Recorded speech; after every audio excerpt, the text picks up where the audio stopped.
ഒരു താന്തോന്നിയായ കുട്ടിയുടെ കഥയാണ്. അവൻ സ്കൂളിൽ പോകാറുണ്ടെങ്കിലും പഠിക്കാൻ തീരെ താല്പര്യം ഉണ്ടായിരുന്നില്ല. ഒരു ദരിദ്ര കുടുംബത്തിൽ നിന്നാണ് അവൻ വരുന്നത്. ടീച്ചേഴ്സിനെ ആരെയും അവൻ സർ എന്നോ മിസ്റ്റർ എന്നോ വിളിക്കില്ല. എല്ലാ ടീച്ചേഴ്സിനെയും യാതൊരു ബഹുമാനവും ഇല്ലാതെ പേര് മാത്രം പറഞ്ഞു വിളിക്കുന്ന അത്രയും കുരുത്തക്കേടുള്ള ഒരു കുട്ടി. അങ്ങനെ ഒരു ദിവസം അവൻ ക്ലാസ്സൊക്കെ കട്ട് ചെയ്ത് കറങ്ങിത്തിരിഞ്ഞ് ലൈബ്രറിയിലേക്ക് എത്തുകയാണ്. അപ്പൊ ലൈബ്രറിയിൽ ഒരുപാട് പുസ്തകങ്ങൾക്കിടയിൽ ഒരു പുസ്തകത്തിന്റെ പുറം ചട്ടയിൽ അവന്റെ കണ്ണുടക്കി. അത് നോക്കുമ്പോൾ ഫ്രാങ്ക് യെർബി എഴുതിയ the treasure of pleasant valley എന്ന പുസ്തകമാണ്. ആ പുറംചട്ടയിലുള്ളത് അർദ്ധനഗ്നയായ ഒരു സ്ത്രീ ഇരുന്ന് പുകവലിക്കുന്ന ചിത്രമാണ്. അത് ആ 16 വയസ്സുകാരൻ കുട്ടിയെ പ്രലോഭിപ്പിക്കുന്ന ഒന്നായിരുന്നു. അങ്ങനെ അവൻ ആ പുസ്തകം അവിടെ നിന്ന് മോഷ്ടിക്കുകയാണ്. മോഷ്ടിച്ചെടുത്ത പുസ്തകവുമായിട്ട് അവൻ വീട്ടിലേക്ക് പോയി. ആദ്യത്തെ 3-4 പേജ് വായിച്ചപ്പോൾ കൂടുതൽ വായിക്കാൻ തോന്നി.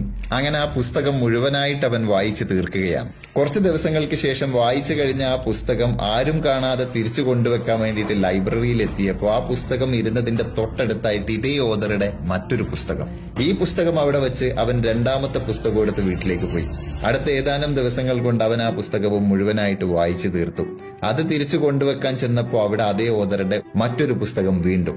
ഇങ്ങനെ ഒരു 4 പുസ്തകം വായിച്ചു കഴിയുമ്പോഴേക്ക് ഈ വായനയുടെ സുഖം അവന് മനസ്സിലായി. പിന്നീട് അങ്ങോട്ട് വായനയോട് വായനയാണ്. വായിച്ച് കുട്ടികൾക്കൊന്നും പെട്ടെന്ന് മനസ്സിലാക്കാൻ സാധിക്കാത്ത തരത്തിലുള്ള വളരെ ഗഹനമായ പുസ്തകങ്ങൾ പോലും അവൻ വായിച്ചു തുടങ്ങി.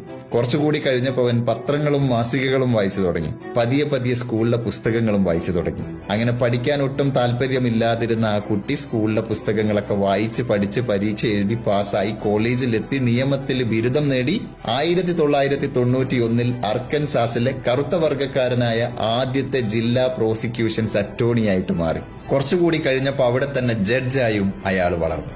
അയാളുടെ പേര് ഒല്ലി നീൽ. ഒരുപക്ഷെ ഈ കഥ നിങ്ങൾ കേട്ടിട്ടുണ്ടാവും. ഈ കഥയില് നമ്മുടെ ഒല്ലി നീലിന് വായനയോട് തോന്നിയ ഒരു ഭ്രമം ഉണ്ടല്ലോ, വീണ്ടും വീണ്ടും വായിക്കാൻ തോന്നിക്കൊണ്ടേയിരിക്കുന്ന ആ ഒരു മാനസികാവസ്ഥ. അത് തന്നെയല്ലേ യഥാർത്ഥത്തിൽ ലഹരി. ലഹരിയുടെ ഡെഫിനിഷൻ എടുത്ത് നോക്കണം. എന്തൊന്നാണോ നമ്മുടെ തലച്ചോറിനെ ഉത്തേജിപ്പിക്കുന്നത്, വീണ്ടും വീണ്ടും കാണാനും ഉപയോഗിക്കാനും തോന്നിക്കൊണ്ടേയിരിക്കുന്നത്, അതൊക്കെയും ലഹരിയാണ്. അങ്ങനെ നോക്കുമ്പോൾ വായന ലഹരിയാണ്, ചിലർക്ക് ഫുട്ബോൾ ലഹരിയാണ്, മറ്റു ചിലർക്ക് ക്രിക്കറ്റ് ലഹരിയാണ്, യാത്രകൾ, സംഗീതം, ഇതെല്ലാം തന്നെ ലഹരിയാണ്. പക്ഷെ ഇതെല്ലാം വളരെ നാച്ചുറൽ ആയിട്ടുള്ള ലഹരികളാണ്.